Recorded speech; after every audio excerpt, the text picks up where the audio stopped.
Então, à disposição. Então, nessa ação penal 502, 21, 79 e 78, depoimento do senhor deputado federal Marco Aurélio Spal Maia. Senhor deputado, como lhe adiantei, Vossa Excelência está na condição de testemunha. Na condição de testemunha, Vossa Excelência tem um compromisso com a Justiça em dizer a verdade e responder as perguntas que lhe forem feitas, certo? Certo. Eu vou advertir Vossa Excelência, apenas porque assim exige a lei, que se Vossa Excelência faltar com a verdade, fica sujeito a um processo, certo? Certo, de acordo. Eu não tenho muito bem ciência se existe uma investigação ou não acerca desses mesmos fatos relacionada a Vossa Excelência no Supremo Tribunal Federal, mas se existir e for feita alguma pergunta que Vossa Excelência entenda que possa prejudicar algum direito de Vossa Excelência, a Vossa Excelência tem o direito de não responder, certo? Ok. E dito isso, então eu passo a palavra desde logo ao advogado do senhor Gin Argelo. Bom dia, senhor deputado. Primeira pergunta. Vossa Excelência já ocupou quais cargos eletivos? Primeiro, bom dia a Vossa Excelência, o juiz Sérgio Moro, e queria dizer também a satisfação de estar aqui, de me colocar à disposição da Justiça aí em Curitiba, da 13ª Vara, nos esclarecimentos que forem necessários relativos ao funcionamento da CPI, que eu tive a satisfação de relatar no ano de 2014. Aquele é um ano extremamente complexo, um ano de disputa eleitoral. Nós tivemos uma disputa eleitoral muito forte no país, né, e, portanto, aquela CPI que acabou acontecendo de maio até dezembro, ela ocorreu num cenário extremamente complexo, no meio de uma eleição, de uma disputa eleitoral muito forte, e nós tivemos naquela oportunidade, então, que trabalhar de forma muito incisiva no sentido de garantir que a CPMI não pudesse ou não fosse contaminada em nenhum momento pela disputa eleitoral, e que ela pudesse ser uma CPI extremamente técnica, com uma análise muito acurada e muito apurada dos fatos que estavam sendo objeto de investigação pela CPMI. Então, era uma CPMI que aconteceu num contexto diferente, num contexto de uma disputa política muito forte no país, e que acabou exigindo de todos nós um esforço redobrado no sentido de garantir que o trabalho da CPMI pudesse ser feito da forma mais adequada possível, mais técnica possível.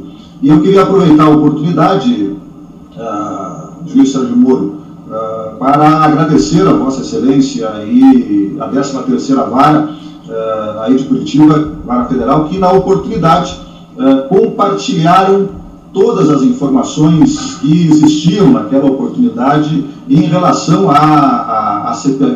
às investigações que estavam sendo realizadas pela Lava Jato. Então, nós tivemos, por parte da 13ª Vara, de Vossa Excelência, todo o apoio, né, e todo o compartilhamento das informações que, para nós, naquela oportunidade, eram importantes para a realização dos trabalhos dessa CPMI.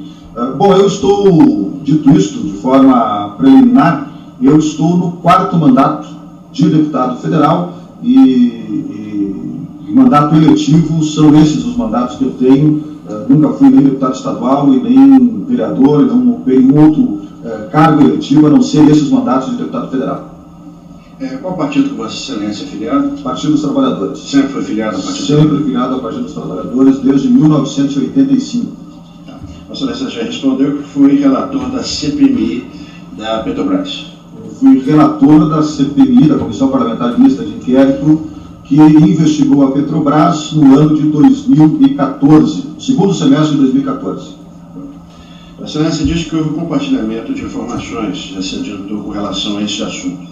Esse compartilhamento foi total de todos os termos de delação, de todos os depoimentos prestados, ou isso veio ao final? Não, nós tivemos, por parte da 13ª Vara e do juiz Sérgio Moro, compartilhamento das investigações que estavam sendo realizadas naquele momento, com exceção das delações premiadas. mas se não me foge a memória, nós tínhamos na época 2 delações premiadas que foram realizadas, uma do Paulo Roberto Costa e outra do Alberto Youssef, e que não foram compartilhadas ou não foram disponibilizadas o conteúdo dessas delações à CPMI. Mas a CPMI produziu um mandato de segurança, que foi relatado pelo ministro Barroso. Tivemos várias audiências com o Procurador-Geral da República, o Dr. Rodrigo Janot, tivemos audiências com o presidente do Supremo Tribunal Federal. Para nós era importante, naquele momento, ter o compartilhamento destas informações que estavam nas delações premiadas. Mas houve uma oposição, uma opinião proferida, inclusive, neste mandato de segurança, que a CPMI impetrou, buscando essas informações, que elas não deveriam ser compartilhadas com a CPMI, o que de fato não ocorreu. Portanto, nós não obtivemos essas informações até o final da realização dos trabalhos da CPMI. Até o final só não teve compartilhamento de nenhum termo de depoimento de colaboradores premiados? Não, até o final não. Tá. Vossa Excelência, quando era o relator, em algum instante, sofreu por parte do ex-senador Gin algum tipo de pedido, solicitação para convocar ou deixar de convocar determinado empreiteiro, para proteger ou deixar de proteger determinado interesse? Não, em nenhum momento o senador Gin Argello proferiu qualquer pedido desta natureza. O ex-senador Gin Argello chegou a solicitar a Vossa Excelência, em algum momento, em algum instante, qualquer outro ato que o senhor reputasse como ilícito ou imoral? Não, em absoluto nenhum. Aliás, é importante dizer aqui que, durante o processo de realização da CPMI, eu não recebi em absoluto nenhum pedido, não só do senador Gin Argello, mas de nenhum outro parlamentar, para que houvesse qualquer tipo de proteção ou qualquer tipo de medida que viesse a proteger qualquer um dos que estavam sendo investigados pela CPMI. E, portanto, o senador Gin Argello também em nenhum momento, durante o processo todo da CPMI, fez qualquer tipo de pedido nesta direção. Certo. Eu estive, a última sessão que eu participei da CPMI foi no dia 5 de novembro, e depois disto eu acabei me afastando porque sofri um acidente na oportunidade e retornei à CPMI somente no dia 10 de dezembro e no dia 17 de dezembro para leitura e aprovação do relatório final da CPMI. Portanto, durante o período que eu estive na CPMI, que eu acompanhei as oitivas que foram realizadas, o trabalho que foi realizado, não recebi nenhum pedido dessa natureza. Certo, só podia me especificar, só vou aproveitar que o senhor é relator, não vou fazer mais essa pergunta para ninguém, excelência, mas só para o relator da CPMI. Como é que eram feitos e votados os requerimentos de convocação, especificamente nessa CPMI? Olha, as CPMIs, ou as CPIs, quando são instaladas, elas primeiro precisam ter um número mínimo de assinaturas na Câmara, que são 171, e no Senado, que são 27 assinaturas de senadores e senadoras. Obtida essas assinaturas, a CPMI ela é instalada. Ao ser instalada, os deputados que fazem parte da CPMI apresentam requerimentos que são das mais variadas ordens. Requerimentos de convocação de depoentes, para realização de oitivas, para realização de acariação, para compartilhamento de documentos, para busca de informações, para requerimentos de assessorias, né, para áreas específicas. Também há pedidos de requerimentos de quebras de sigilos, né, bancários, fiscais e telefônicos. Esses requerimentos são apresentados pelos parlamentares. O presidente, de posse destes requerimentos, que são apresentados na Secretaria-Geral da CPMI, ou da CPI, neste caso da CPMI, comunica ao o plenário da comissão a existência desses requerimentos e os pauta para votação. Neste momento, geralmente, há um processo de acordo, onde são reunidos os líderes partidários que geralmente são presentes na realização destas CPMIs, onde é procurado fazer um acordo, uma triagem sobre os requerimentos mais importantes, aqueles que são mais fundamentais para o processo de investigação. E o relator acaba também sugerindo, né, no início dos trabalhos, uma linha, uma conduta de investigação que possa auxiliar no processo de condução dos trabalhos. É desta forma que é produzido, né, a partir desses acordos que vão se firmando, que vão se articulando durante o processo da CPMI, que vão sendo votados os requerimentos. Até porque são muitos requerimentos. Neste caso específico desta CPMI, nós tivemos mais de 900 requerimentos apresentados e devemos ter aprovado desses 900 requerimentos algo em torno de 600 requerimentos. Portanto, uma produção bastante efetiva para um período complexo de disputa eleitoral, onde os próprios parlamentares também estavam disputando as eleições naquele momento. O senhor se recorda da 16ª reunião da CPMI, que foi uma deliberativa acerca de todos os requerimentos que até então existiam e que ainda não haviam sido deliberados e que foram submetidos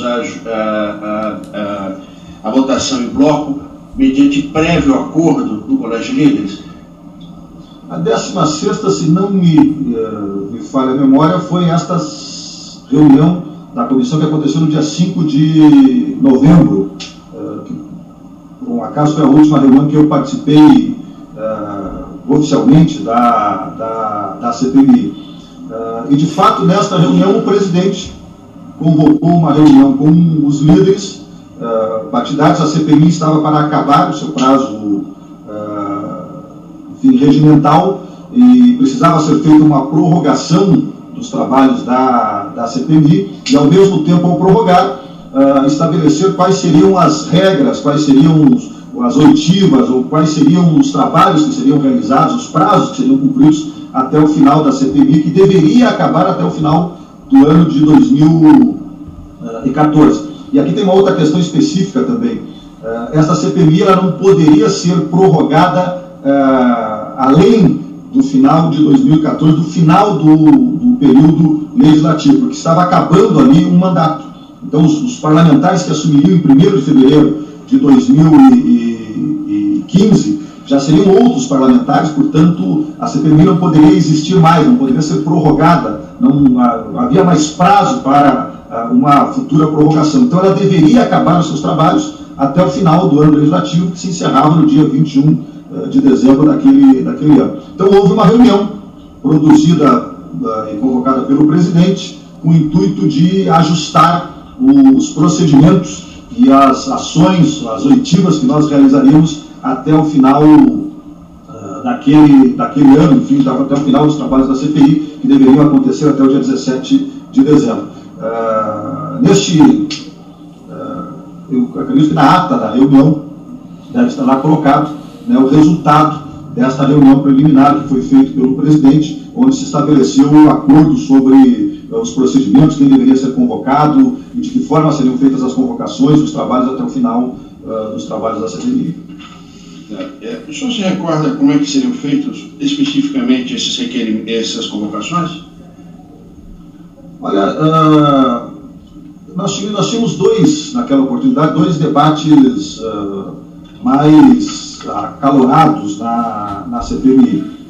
O primeiro deles era sobre as delações premiadas, que nós não havíamos recebido as informações por parte do Ministério Público, por parte do Judiciário Federal. Então, como nós não tínhamos as delações, nós não tínhamos como avançar num eixo da investigação e que tinha relação direta com as delações premiadas, que estavam naquela época ainda numa fase preliminar.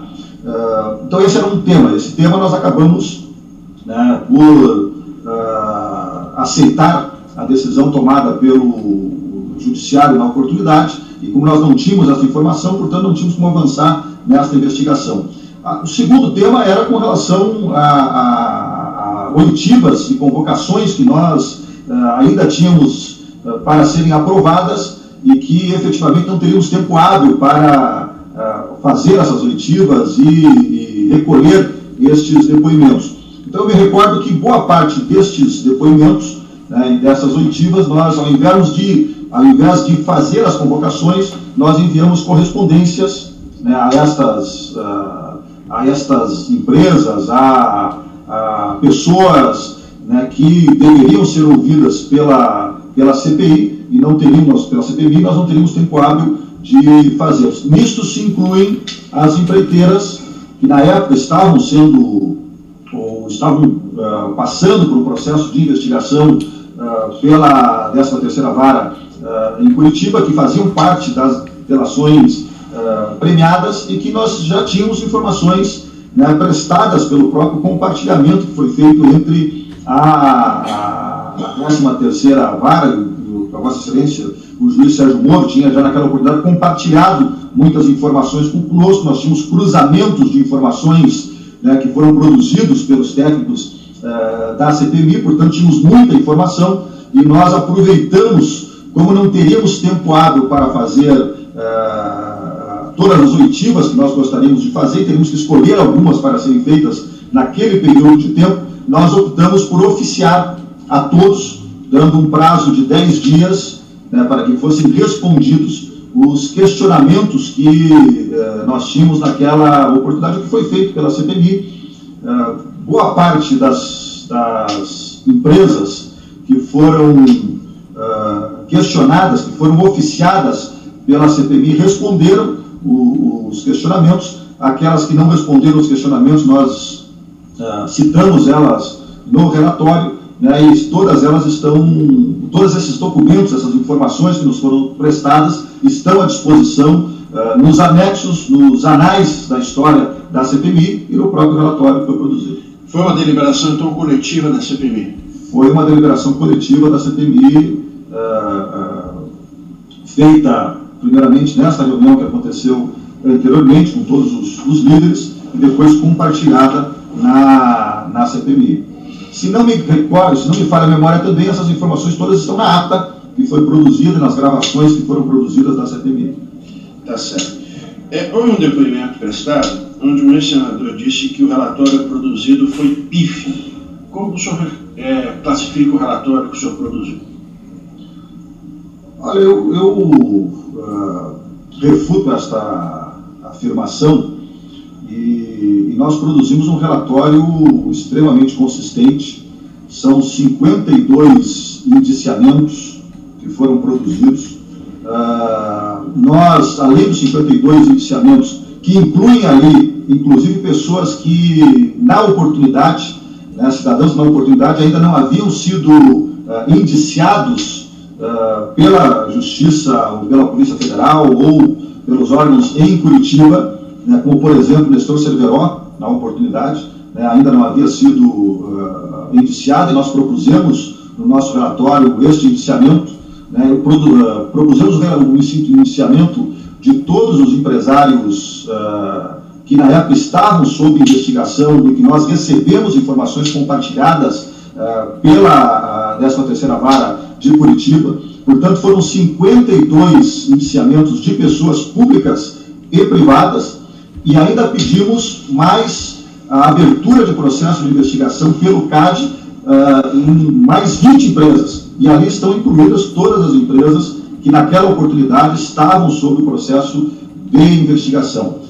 É importante dizer também, doutor, que nós estávamos trabalhando naquela oportunidade ainda com um processo inicial de investigação, portanto nós não tínhamos todas as informações, né? Volto a dizer, uma CPI que se deu muito a rebote das investigações que estavam acontecendo por outras instâncias do Poder Executivo, né, pelo Poder Judiciário, pela própria Polícia Federal, mas que produziu um relatório denso, com muita informação, com indiciamentos, que reafirmou no primeiro momento, inclusive os indiciamentos já produzidos pela Operação Lava Jato em Curitiba e avançou no sentido de pedir ao CAD que produzisse um processo de investigação sobre as empresas que naquele momento estavam sendo investigadas e que, na nossa avaliação, representavam ou tinham na construção da sua participação nos contratos da Petrobras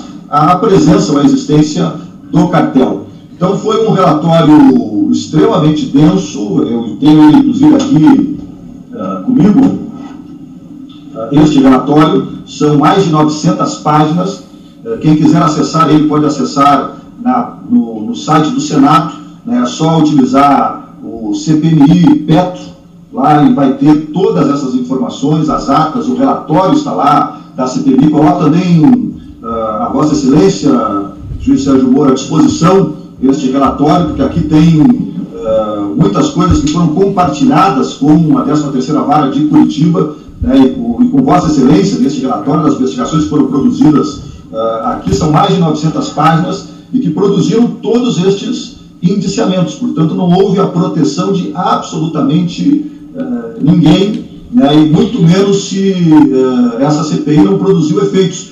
Muitas vezes na Câmara dos Deputados ou no próprio Senado há CPIs que não produzem efeitos, que em função da disputa política, dos debates, que são inerentes à atividade parlamentar, nós temos CPIs ou CPMIs que não produzem um resultado ao seu final, né, que não conseguem ter um relatório que tenha consistência. Este relatório que foi produzido por esta CPMI, nas condições em que nós atuamos naquela oportunidade, produziu um relatório extremamente denso, né, com informações muito consistentes e que dão conta de indiciamentos que são concretos e que hoje estão sendo confirmados e reafirmados quase que diuturnamente, cotidianamente, pelas investigações que são feitas pela Polícia Federal e pelo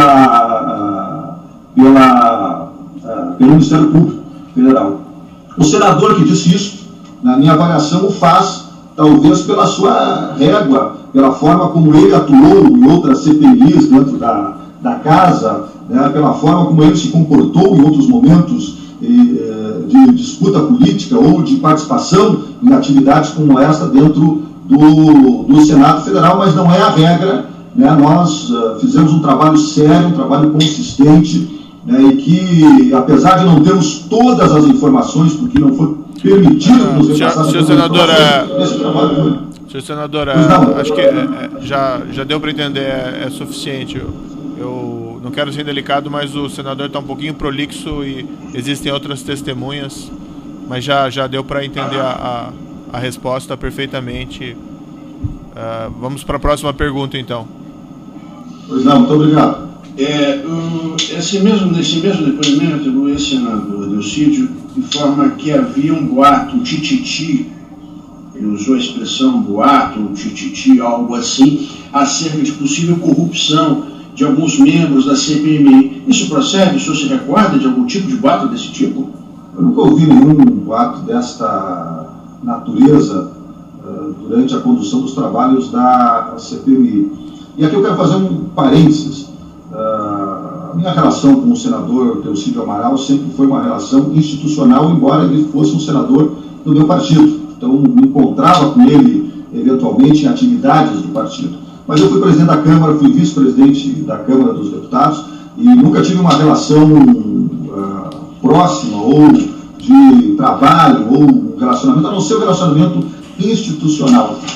A única vez que eu tive um contato com o senador Delcídio Amaral durante o processo da CPMI foi uma ligação que ele fez ao meu gabinete um dia ou 2 dias antes, eu não sei precisar bem a data, 1 dia ou 2 dias antes da oitiva que estava prevista para o senhor Nestor Cerveró, nesta oportunidade, me pedindo que nós evitássemos a realização de uma oitiva de Nestor Cerveró. Ele não achava adequado, ele na oportunidade era candidato a governador no Mato Grosso, e ele me disse ao telefone, olha, Marcos, se o Nestor Cerveró falar, eu posso ser prejudicado aqui na minha eleição no Mato Grosso. Então, o que eu de pronto disse, que não poderia fazer nada, que havia uma oitiva marcada, que era uma oitiva importante para a CPMI, e que o senhor Nestor Severo viesse à CPMI e falasse a verdade, dissesse aquilo que ele tinha de verdadeiro sobre a sua participação naquilo que estava sendo investigado pela Justiça. Foi o único contato, a única vez que eu tive algum tipo de contato com o ex-senador Delcídio do Amaral. E veja você que foi um contato para ele me pedir que eu aliviasse, ou que eu não tratasse com a cuidade necessária, com o trabalho que nós estávamos realizando pela CPMI, o que eu de pronto disse para ele que não era possível, que essa não era uma decisão minha e que não faria nenhum movimento no sentido de impedir ou não fazer os questionamentos que deveriam ser feitos ao senhor Nestor Severo. Tanto foram feitos, e ele veio depois, inclusive, uma segunda oportunidade, numa acariação, e o relatório final da CPMI pediu o indiciamento deste cidadão pelos crimes que ele, na oportunidade, já aparentava ter cometido junto à Petrobras. Com relação à CPMI, no seu julgamento, o senhor entende que alguma providência possível deixou de ser tomada por parte da CPMI pelos elementos que tinha naquele instante? Não, nós tomamos todas as providências, tudo aquilo que estava sob o nosso controle, sobre a nossa iniciativa, foi feito. O senhor se recorda quem que presidia a sessão que foi aprovado o relatório final da CPMI? Era o senador Jean Argel. Na oportunidade, o senador Vital do Rego já havia assumido o seu cargo, enfim, a sua função de ministro do Tribunal de Contas da União. O senador tentou, de alguma forma, interferir na confecção do relatório ou na votação do relatório? Não, em nenhum momento. Eu me recordo, não. Não fez nenhum tipo de pedido? Não. Tá. Vossa Excelência conhece o ex-senador Jean Argel como? Eu conheço ele do Senado Federal, também nunca tive nenhuma relação com o senador Jean Argel mais próximo, que não seja institucional, e, enfim, conheço ele como senador. Tá. Vossa Excelência sabe de algum fato que o desabone, ato, multa? Não.